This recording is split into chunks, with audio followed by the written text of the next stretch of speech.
मेरा नाम रीना है। हम सब एक ही घर में रहते थे। वो घर हमारे दादाजी का था। यहाँ पर मेरे पिताजी और उनके दो भाई एक साथ रहते थे, लेकिन दोनों चाचू इस दुनिया में नहीं थे। अब मेरे पिताजी ही जिंदा थे। मेरे दादा भी जिंदा थे, जिनका हुक्म इस घर में चलता था। हमारे घर में हर चीज़ बहुत तादाद से आती थी, क्योंकि हमारे घर में काफ़ी लोग थे। लेकिन एक नौकरानी थी जो सबसे ज़्यादा खूबसूरत थी। उसका नाम नेहा था। वो कहती थी कि मेरा असली नाम सुनीता है, लेकिन सुनीता मुझे अच्छा नहीं लगता था, इसीलिए मैंने अपना नाम बदलकर नेहा रख दिया। मेरी जैसी हसीन लड़की का नाम नेहा ही होना चाहिए था। थी तो वो एक नौकरानी, लेकिन तेवर महारानी के जैसे थे। नेहा बहुत ज़्यादा बिगड़ी हुई थी और इसके पीछे मेरे दादाजी का हाथ था। वो मेरे दादाजी की चहेती थी। मेरे दादा का सारा काम वही करती थी। मेरे दादा बिस्तर से उठ भी नहीं पाते थे। वो इतने ज़्यादा कमज़ोर थे, तो उन्हें दवाई देना, खाना खिलाना, उनके कमरे की साफ़ सफाई करना और जब वो अकेले हों तो उनके पास बैठकर बातें करना, ये सारे काम वही करती थी। मेरे पिताजी कहते थे कि तुम लोगों का क्या फ़ायदा, इनकी जो उम्र है उसमें तुम्हें उनके साथ रहना चाहिए और उनसे बातें करनी चाहिए, इनका ख्याल करना चाहिए, इनकी खिदमत करनी चाहिए। जब वो कल को इस दुनिया से चले जाएंगे और सारी दौलत इस नेहा के नाम कर देंगे, तब तुम सबकी अकल ठिकाने आएगी। मेरे चाचू इस दुनिया में नहीं थे, लेकिन उनके बच्चे थे और मेरा कोई भाई नहीं था। इसीलिए पिताजी को फिक्र सताती थी कि दादाजी की सारी दौलत इन लोगों में बट जाएगी और मेरे पिताजी को कुछ भी नहीं मिलेगा, और जो मिलेंगे बचे कुचे वो पैसे वैसे भी हम दोनों बहनों की शादी में लग जाएंगे। इसीलिए वो परेशान रहते थे। लेकिन हम दादा के पास बैठते तो हमें बिल्कुल भी अच्छा नहीं लगता था। दादाजी अजीबो गरीब किस्म की बातें करते थे, किसी को पहचानते तक नहीं थे। ऐसे इंसान के साथ बैठकर क्या करते। नेहा उनके पास बैठकर बहुत ज़्यादा खुश होती थी। नेहा कमरे में होती तो उनके कमरे से हंसने की आवाज़ें आती। नेहा के पास हर वक्त पैसे भी होते थे। एक दिन वो अंदर बैठी थी, मैं भी अंदर चली गई और सामने का मंजर देखकर हैरान हो गई, क्योंकि मेरे दादाजी के हाथ में ढेर सारे पैसे थे और वो पैसे नौकरानी को पकड़ा रहे थे। ये पैसे कम से कम 50,000 तो लग रहे थे। मैंने कहा कि ये क्या हो रहा है, आप इतने सारे पैसे क्यों दे रहे हैं? तो मेरे दादाजी कहने लगे कि ये इसकी तनख्वाह है। तो मैंने कहा कि मुझे भी पैसे चाहिए। उन्होंने मुझे 1,000 का नोट पकड़ा दिया। मैंने कहा 1,000 में आता ही क्या है? नौकरानी को 50,000 दे रहे हैं, जबकि उसकी तनख्वाह 50,000 नहीं थी और अपनी पोती के लिए 1,000 रुपये हैं। पिताजी कहते हैं दादा के पास जाकर बैठा करो, लेकिन वो तो हमसे प्यार नहीं करते। जब इनके ऐसे हालात हैं तो हम अपना वक्त बर्बाद क्यों करें? मैं बाहर आ गई और अपने पिताजी से टकरा गई। वो मुझसे पूछने लगे, कहाँ से बौखलाई हुई आ रही हो और तुम्हारा ध्यान कहाँ है? मैंने उन्हें सारी बात बताई तो वो हैरान रह गए और पूछने लगे, ठीक है, तुमने उनको पैसे देते हुए देखा था? तो मैंने कहा, हाँ, मैंने खुद अपनी आंखों से देखा है। वो खुद इस नौकरानी को पैसे दे रहे थे और कह रहे थे कि ये इसकी तनख्वाह है। तो पिताजी ने कहा कि पहली बात तो यह है कि तनख्वाह का वक्त नहीं आया। 15 तारीख को महीना होता है और बीच में हम किसी को भी पैसे नहीं देते। और दूसरी बात कि नेहा की हर महीने की तनख्वाह मैं इसे देता हूँ, जो कि सिर्फ 15,000 रुपये है। तो फिर पिताजी ने इसे 50,000 रुपये क्यों दिए? मेरे पिताजी तो गुस्से में आ गए और दादा के कमरे में चले गए। मैं भी उनकी बातें सुनने लगी। दादाजी ने कहा कि इस बेचारी के घर में कोई मसला था कि इसकी बेचारी माँ बीमार थी, तो मैंने इसे पैसे दे दिए। तुम्हारी बेटी तो बड़ी जासूस है, हमारे कमरे में आकर जासूसी करके चली गई और घर में फसाद बनवा दिया। किसी गरीब को कुछ पैसे दे दिए तो क्या हो जाएगा? मैं बिस्तर पर पड़ा हूँ, मरते मरते कोई नेकी कर लूँगा तो तुम लोगों को क्या परेशानी है? तुम लोग क्या चाहते हो कि ये पैसे भी तुम लोगों के मुंह में चले जाएं? तुम लोगों का मुझे कोई फ़ायदा है? जब मुझे ज़रूरत होती है, जब मेरा दिल भारी होता है, जब मुझे किसी से बात करनी होती है, ना तो तुम लोग मेरे पास आकर बैठते हो, ना ही तुम्हारे बच्चे। तो फिर मैं क्या करूं? पिताजी तो शर्मिंदा ही हो गए। मुझसे कहा, अगर दादा के कमरे में जाओगी तो इधर उधर की बातें मत करना। पिताजी बहुत परेशान लग रहे थे और गुस्से में भी लग रहे थे, क्योंकि उनकी बेइज्जती हो चुकी थी और वो सीधा अपने कमरे में चले गए। कुछ दिन बाद पिताजी ने मुझे एक और ख़बर सुनाई, जिसे सुनकर मैं और भी ज़्यादा हैरान रह गई। मेरी छोटी बहन काफ़ी छोटी थी, वो 12 साल की थी और मेरी उम्र 20 साल थी। इसीलिए मैं और पिताजी आपस में बातें करते रहते थे। पिताजी ने मुझसे कहा, तुम्हें एक बात बतानी है और इसके बाद से तुम्हें इस घर में बहुत ज़्यादा ध्यान देना है। पता नहीं ऐसी कौन सी बात है। मैंने कहा, ठीक है पिताजी। पिताजी ने मुझे बताया कि नेहा ज़रूर कोई चाल चल रही है, झूठ बोलकर पैसे ऐंठ रही है, क्योंकि कल ही मुझे एक मेडिकल पे उसका भाई मिला जो अपनी दवाई लेने आया था और मैंने उससे पूछा कि तुम्हारी माँ बीमार थी, अब कैसी है? तो वो मुझसे कहने लगा, आप कैसी बातें कर रहे हैं? मेरी माँ को तो गुजरे हुए 5 साल हो गए हैं। ये बात सुनकर मैं हैरान रह गया। इसने दादा से अपनी माँ की बीमारी का झूठ बोला, जबकि इसकी माँ तो इस दुनिया में ही नहीं है। पिताजी ने कहा कि ये लड़की बहुत चालाक है, इसीलिए मैं तुम्हें ये सब बता रहा हूँ। तुम इसकी तरफ से एहतियात करना और इसके ऊपर नज़र रखना। एक दिन मेरी कुछ दोस्तें मेरे घर आईं। हमारे घर में दौलत की कोई कमी नहीं थी, इसलिए ही शायद मेरी दोस्तें भी मुझसे बातचीत करती थीं और मेरे घर आती जाती रहती थीं, क्योंकि उन्हें अच्छा खाना मिलता था, अच्छी चीज़ें मिलती थीं। वापसी में मैं उनका किराया भी दे दिया करती थी।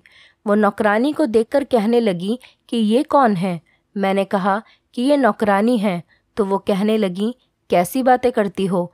नौकरानी? और ये इसने जो सूट पहना है वो 11,000 का है।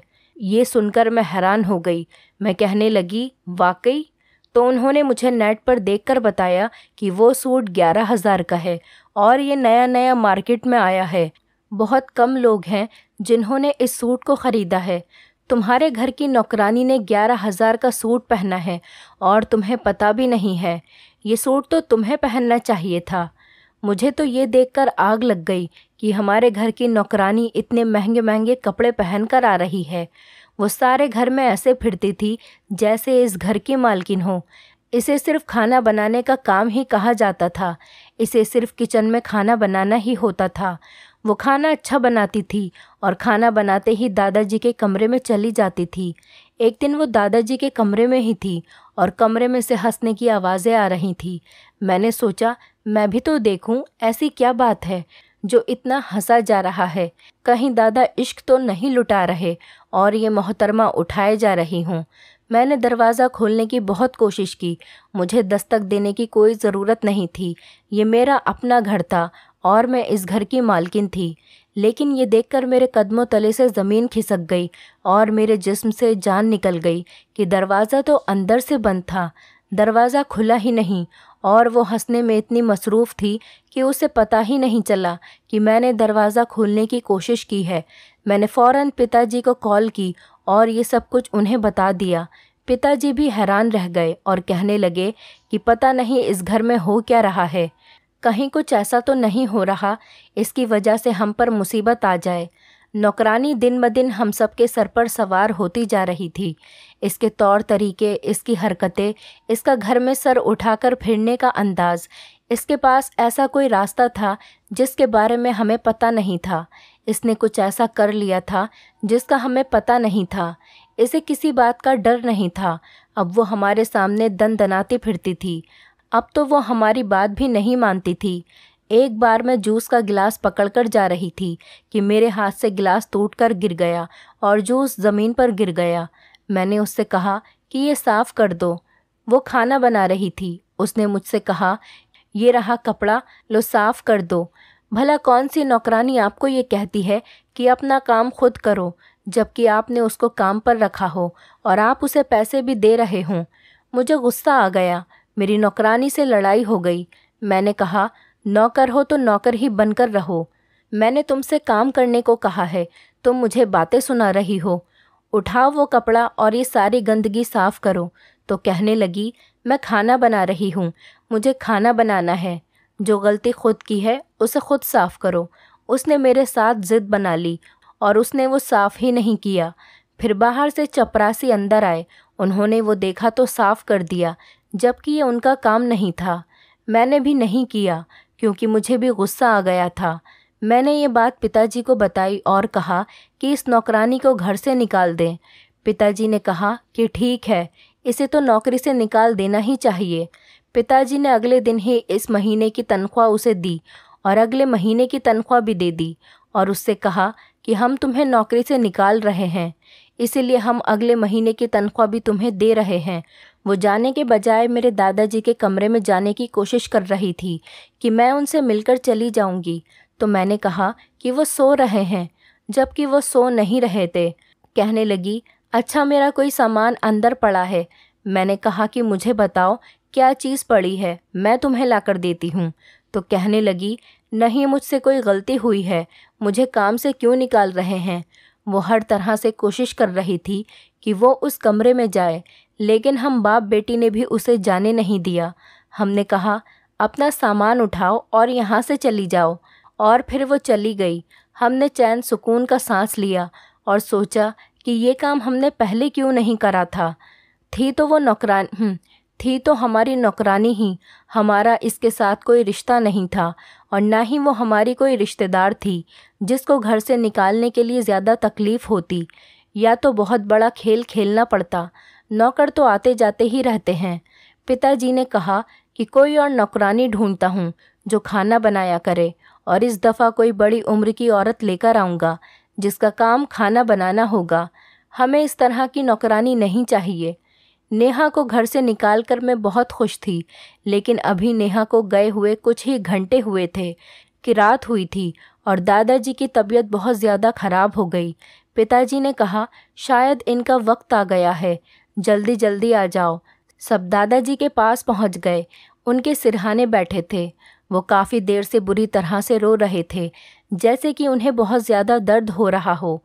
पिताजी बार बार पूछ रहे थे, क्या हुआ है, दर्द हो रहा है, आपको डॉक्टर के पास ले जाते हैं। डॉक्टर को भी बुला लिया था, डॉक्टर भी घर में ही मौजूद था। चाचू के बच्चे भी आ गए थे, सब उनके पास ही खड़े थे, चारपाई की तरफ देख रहे थे।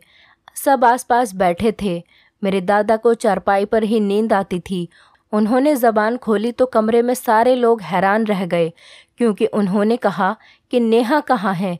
वो बार बार यही पूछने लगे। हम सब लोग खामोश हो गए। चाची ने कहा, कहाँ गई है, इस टाइम तो घर पर ही होती है। तो मेरे पिताजी ने कहा कि मैंने उसे काम से निकाल दिया है। इतना ही कहना था कि मेरे दादाजी ने मेरे पिताजी की कलाई को ज़ोर से पकड़ा और कहा कि किससे पूछकर तुमने उसको काम से निकाला है। हम सब लोग हैरान हो गए। इसको बुलाने से आपका क्या मतलब है? आपको कोई मसला है तो हमें बताइए, डॉक्टर वहाँ पर खड़ा है। तो वो कहने लगे कि नहीं, मुझे नेहा की ज़रूरत है। ये सुनकर सबने अपने कानों पर हाथ लगा लिया। दादा किस किस्म की बातें कर रहे थे, लेकिन मरता क्या न करता। उन्होंने इतना शोर डाल रखा था रात के 1 बजे, और बस एक ही रट लगा रखी थी कि नेहा को लेकर आओ, नेहा को लेकर आओ। मजबूरन मेरे पिताजी को जाना पड़ा और उसको उसके घर से लेकर आना पड़ा। पिताजी ने वापस आकर बताया कि वो बहुत नखरे दिखा रही थी, कि कह रही थी कि मैं नहीं जाऊंगी क्योंकि तुम्हारा बाप मर रहा है और तुम मुझे लेने के लिए आ गए हो। वो बहुत बुरी हरकतें कर रही थी। उसके आने की देर नहीं थी कि दादाजी बिल्कुल ठीक हो गए। वो दादा का हाथ पकड़कर बैठ गई। सारे घर वाले हैरान हो गए और वो कहने लगे कि हमारे घर में हो क्या रहा है, इस औरत को यहाँ से निकालो। मेरे पिताजी ने कहा कि इस औरत को यहाँ से निकाल दिया था, लेकिन फिर जो हुआ वो तुम सब ने देखा है। अब तुम ये बताओ कि हम सब क्या करें। मैं तो बहुत परेशान हो गया हूँ। दादाजी के सामने पिताजी ने अपनी इमेज ख़राब कर दी। वो ऐसे देख रहे थे कि जैसे उनको जान से मार डालेंगे। नेहा के चेहरे पर मुस्कुराहट थी। वो बहुत ज़्यादा खुश थी। दादाजी ने फ़ौरन से पैसे निकालकर उसे दिए और कहा कि तुम्हारा रोज़गार कोई बंद नहीं कर सकता। मैं अभी इधर ही हूँ, मैं अभी मर नहीं रहा। जो लोग चाहते हैं कि मैं मर जाऊँ तो वो लोग कान खोलकर सुन लें कि मैं अभी इस दुनिया से जाने वाला नहीं हूँ। पानी सर से गुज़र चुका था। अब तो सब घर वालों को पता चल गया था कि इस घर में क्या हो रहा है। जो भी हो रहा था वो बिल्कुल अच्छा नहीं हो रहा था। एक नौकर का घर के मालिक से इतना करीब होना सही नहीं है। मैंने सबको ये भी बताया कि जब नेहा अंदर जाती है तो अंदर का दरवाज़ा भी बंद हो जाता है। सबने अपने कानों पर हाथ रख लिए और कहा कि मुझे ऐसा लगता है मरने से पहले हमें शर्मिंदा करवा कर ही जाएगा। दरवाज़ा बंद करने का क्या मकसद हो सकता है? पिताजी ने कहा, तुम सब मिलकर मेरी मदद करो। मैं तो अपनी तरफ से जो कर सकता था वो कर चुका। तभी नेहा की आंखों में जाते हुए भी जीत की खुशी थी। उसे पता था कि वो वापस आ जाएगी और उसे कोई नहीं रोक सकता। लेकिन अब मामलात मैंने अपने हाथ में लेने का सोच लिया। मैंने कहा, मैं देखूंगी कमरे में होता क्या है। मैं नेहा के कमरे में गई और मैंने उसके कपड़े चुरा लिए। मैंने ये बात किसी को भी नहीं बताई कि मैं अपने दिमाग में एक प्लान बना चुकी थी और उस पर अमल करना चाहती थी। वैसे मैंने गलती करी, मुझे ये बात पिताजी को बता देनी चाहिए थी, लेकिन पिताजी मुझे ये काम कभी नहीं करने देते और मैं बड़ी बहन बनकर सबका मसला हल करना चाहती थी। मैंने सोच लिया कि मुझे क्या करना है। जब नेहा किचन में काम कर रही थी तो मैंने चुपके से जाकर किचन का दरवाज़ा बाहर से बंद कर दिया और चपरासी से कह दिया कि दरवाज़ा नहीं खुलना चाहिए। चपरासी अंकल बचपन से ही मेरे साथ खेला करते थे। वो मेरी बात ज़रूर मानते थे। मैं खुद नेहा के कपड़े पहनकर दादाजी के कमरे में चली गई और दुपट्टे को थोड़ा आगे कर लिया। वो मुझे देखकर समझने लगे कि मैं नेहा हूँ। दरवाज़ा भी मैंने अंदर जाकर बंद कर दिया। दादाजी कहने लगे, ये क्या, आज तो तुम दुल्हन बनकर आ गई हो, क्या हो गया है? तो मैंने आगे से सिर हिला दिया तो कहने लगे, अच्छा अच्छा, आज तुम दुल्हन हो और दुल्हन बनने की कोशिश कर रही हो। मैं जाकर उनके कदमों के करीब चारपाई पर बैठ गई। फिर इसके बाद इस कमरे में जो हुआ वो देखकर मेरी जान निकल गई, क्योंकि उन्होंने बात ही कुछ ऐसी की थी। उन्होंने कहा, अरमान की दुल्हन होना, अरमान जल्दी आ जाएगा। मैं जब तुम लोगों की शादी करवा दूंगा और ये काम करके ही मैं इस दुनिया से जाऊंगा। अरमान कोई और नहीं, मेरे चाचा का बेटा था और शायद उसका चक्कर नेहा से चल रहा था और ये दोनों आपस में शादी करने वाले थे। दादाजी को इस बात का पता था, नेहा इस घर की रानी बनने वाली है, यानी कि इस ख़ानदान की बहू बनने वाली थी। मैं क्या करती? मैंने दादाजी से कहा कि मैं आपके लिए पानी लेकर आती हूँ। आवाज़ थोड़ी बदल गई और मैं वहाँ से बाहर आ गई। मेरी सांस थोड़ी फूली हुई थी और किसी को पता भी नहीं था कि मैं क्या करके आई हूँ।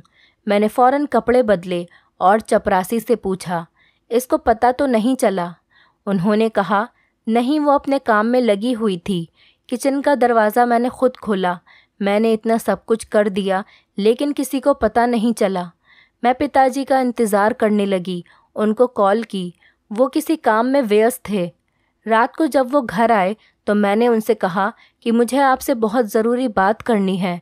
मैंने पिताजी को सारी बात बताई तो ये सुनकर वो भी हैरान रह गए। पिताजी ने सारे लोगों को बताया और जिस चाची का अरमान बेटा था उसकी माँ को जब ये बात पता चली वो तो बिल्कुल हैरान रह गईं, क्योंकि उनको इस बात का पता ही नहीं था। अरमान को बुलाया गया। सब चाची के घर इकट्ठा हुए। अरमान ने कहा कि मैं इस लड़की से मोहब्बत करता हूँ और इस बात का दादाजी को भी पता है। आपको शायद नहीं पता कि दादाजी ने हाँ कर दी है और वसीयत भी कर दी है कि हमारी शादी होगी, चाहे वो इस दुनिया में रहें या ना रहें। वो तो पागल हुआ था। वो अक्सर हमारे घर आया जाया करता था, क्योंकि वो मेरे पिताजी के साथ काम संभालता था, इसीलिए वो मेरे घर पर खाना खाने के लिए आ जाता था। सब घर वालों ने इसे समझाया कि तुम घर की नौकरानी से शादी करोगे, तुम पागल तो नहीं हो गए हो? तो ये सुनकर वो कहने लगा कि वो नौकर है तो क्या हुआ, ये बहुत ज़्यादा खूबसूरत है और मैं इससे मोहब्बत करता हूँ। आप लोग मेरा कुछ नहीं बिगाड़ सकते। दादाजी मेरे साथ हैं। और वो भी दादाजी के साथ जाकर मिल गया और दादाजी ने दूसरे दिन ये ऐलान करा कि अगले 3 दिन में इनकी शादी हो जाएगी। मेरी ज़िंदगी का कोई भरोसा नहीं, मैं इसकी शादी कराकर जाऊंगा। इसका बाप इस दुनिया में नहीं है और उसकी माँ बेचारी रोकती रह गई और चाची की आंखों के सामने उसकी शादी उससे हो गई। घर में सजावट भी करवाई गई और खूब धूमधाम से शादी हो गई। लेकिन असल बात ये थी कि दादाजी अचानक इस दुनिया से चले गए। हम सब बहुत दुखी थे और एक बड़ी खबर ने हमें परेशान कर दिया। वो ये कि जायदाद का एक बड़ा हिस्सा अरमान और नेहा के नाम कर दिया। हम सब बहुत परेशान थे क्योंकि हमारे घर का एक शख्स उनसे मिला हुआ था। इस बारे में हम कभी बैठकर सोचते हैं तो यही सोचते हैं कि शायद हमें अपने दादाजी की खिदमत कर लेनी चाहिए थी। अगर हम उनके पास बैठा करते और उन्हें वक्त देते तो उनको किसी की ज़रूरत नहीं पड़ती। पता नहीं हमारी गलती थी या किसी और की, लेकिन कुछ भी हो, अरमान और नेहा तो अपनी किस्मत चमका गए। दादाजी भी इस दुनिया में नहीं रहे। बाकी जायदाद से हमें जो हिस्सा मिला बस इतना ही कि हमारा गुजारा चलता रहे। नेहा और अरमान दौलत लेकर दूसरे शहर में जाकर बस गए। वो ना ही हमसे मिलते और ना ही बात करते। मेरे पिताजी की भी तबीयत ख़राब रहती और वो इस कमरे में ही रहते हैं जहाँ पर दादाजी रहते थे। मैं अपने पिताजी का बहुत ख्याल रखती हूँ, उनसे बातें करती हूँ। मेरे पिताजी कहते हैं पता नहीं किसकी गलती थी, लेकिन जो हुआ ठीक नहीं हुआ। इस बात का दुख हमेशा रहेगा और हम सब ख़ानदान को ये याद रहेगा कि इस ख़ानदान में कोई नेहा नाम की लड़की आई थी जिसने हमें जलील करके छोड़ा था। दोस्तों, उम्मीद करती हूँ आपको हमारी कहानी पसंद आई होगी। कहानी पसंद आई है तो वीडियो को लाइक करें, चैनल पर नए हैं तो चैनल को सब्सक्राइब करें और हाँ, नोटिफिकेशन बेल को ज़रूर दबाएं ताकि अगली अपडेट सबसे पहले आपको मिले।